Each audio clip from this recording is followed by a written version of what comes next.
Utasikia raha. Sikia raha. Hata mimi nitahitaji ile kazi imekataliwa na watu kabisa munipatie.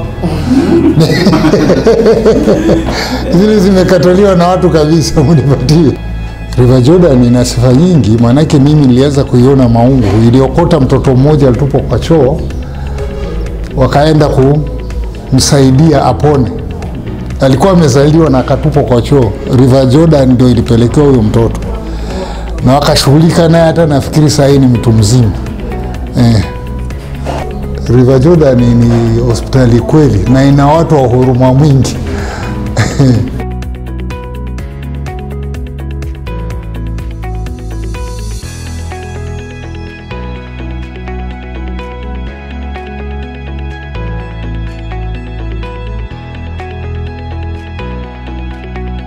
Kwa majina naitwa Robert Mae na nimefurahi sana kwa mara ya kwanza kufika Mtito Andei.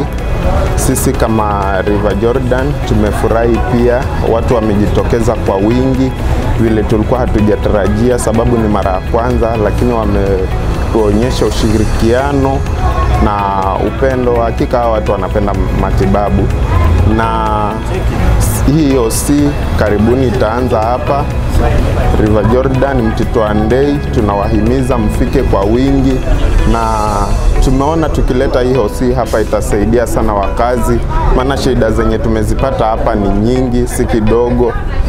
Kusema ukweli, watu wanahitaji usaidizi, na kufika kwetu hapa itakuwa muhimu sana kwa watu wote.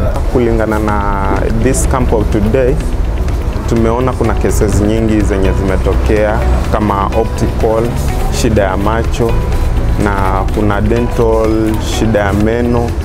Sasa ningependa kuwahimiza tu wakazi wa Mtito Andei kuwa hao watu wa macho, juu hii place iko na vumbi tu sana, so ningependa watu wakuwe tu makini. Maybe tutumia tu sunglasses during the day, sawa. Then watu wa shida ya meno, tumeona shida nyingi inaletwa na kwamba kupiga mswaki hawapigi mswaki vizuri. So tungependa tu kuwahimiza kwamba hata kama ni mswaki wa kijiti, vunjo uhakikisha unapiga mswaki na siku inaisha vizuri. Alafu pia tumepata kuna watu wengi sana kwa high blood pressure, na wengine pia iko very low. So tunaweza wahimiza mkunywe maji, na zaidi sana mkuwe mnakula vizuri. Tumeshukuru sana vile mmecooperate hadi tumefika mwisho wa hii medical camp. The River Jordan Medical Center Mtito Andei, we are here for your good. Katika mji wa Mtito Andei, si tumeletewa vitu nzuri. So